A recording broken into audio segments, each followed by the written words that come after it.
अहो ते गुलाबराव शेटजी त्यांचा मुलगा लक्ष्मीकांत भेटला होता ना.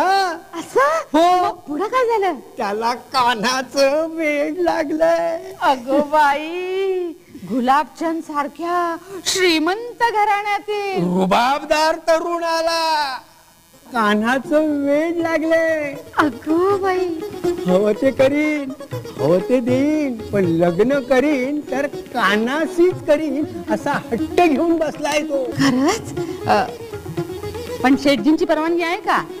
हो मिया बीबी राजी तो क्या करेगा काजी. आणि माझं जर ऐकाल तर अशी संधी पुन्हा येणार नाही. अहो जोडा अगदी शोभून दिसेल.